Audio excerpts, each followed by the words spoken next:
Bitch, please do not ask me what I do. Keep a big 40, but I still might slide you. Smoking big 30 toe L's when we ride through. Niggas big phony on the gram, they be lying to. Keep on talking shit, he might not talk no more. That boy scared of these streets. He's down, must be dead in his sleep. Let's go.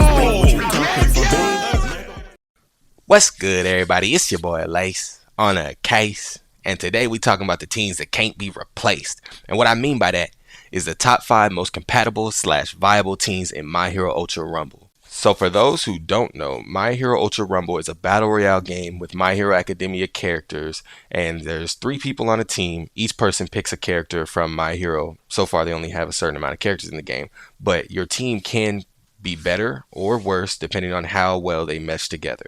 Well, I shouldn't say worse. Nobody's moves hinders another character's moves. Everybody, if you play well, you can have a good team, but there are some teams that work better than others because of how moves, coincide. Some moves have stun mechanics, some moves have staggering damage, some moves have damage over time, some block opponents' attacks or projectiles or specifically melee attacks. So you can pair them together however you want. I'm just going to go over the top 5 teams that I've personally seen.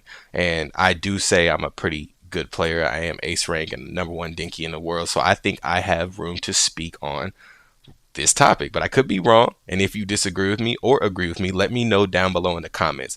But let's get straight into it. So coming in at number 5, I got Cementos, Dabi, and Isoa, or Eraser. Some people know him as Eraser. So for me, this team works together so well because Cementos provides damage, cover, chase down ability with all of his moves, and so does Dabi. They do similar things, just one has a little more wiggle room with it because it actually is so overpowered. So with Cementos, he can, get very high vertically and things like that. But Dabi can also block projectiles. He does burn damage.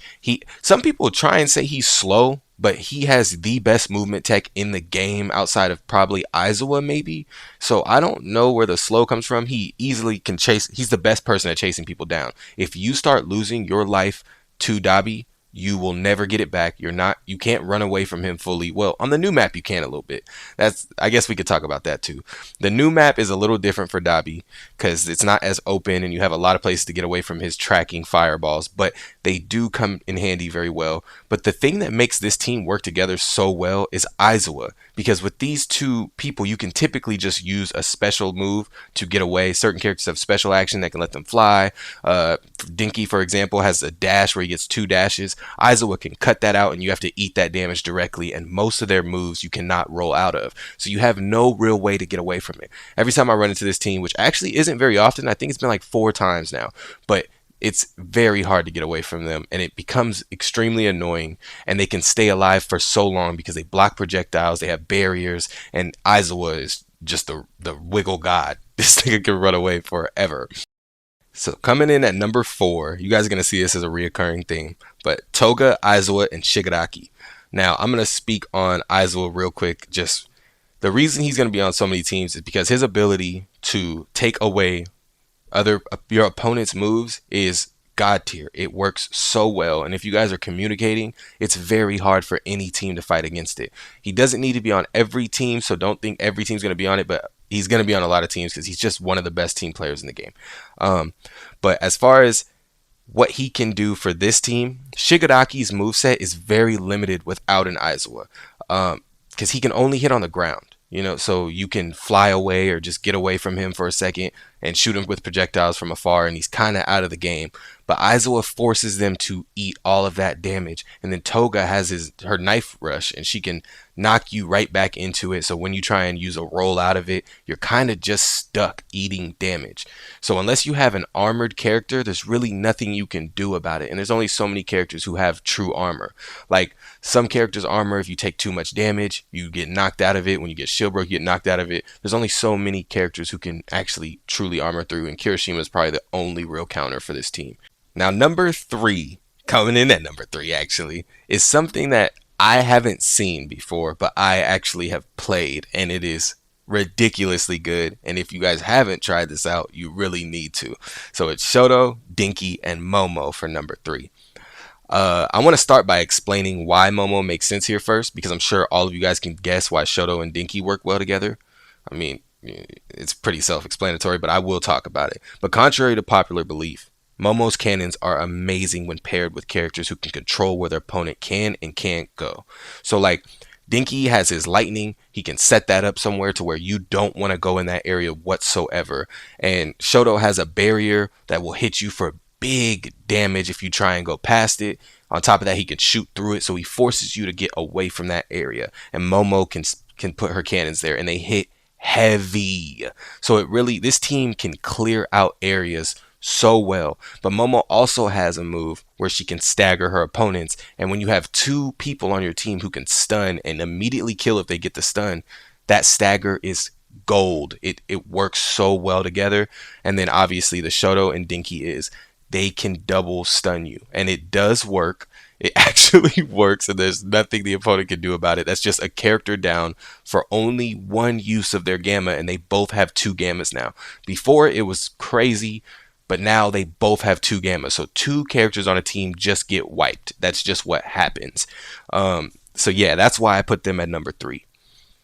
Now, when we go to number 2, this one's a team you guys are probably starting to see a lot more because I've been seeing them so much, especially on this new map, man. It's All Might, Kirishima, and Ibarra.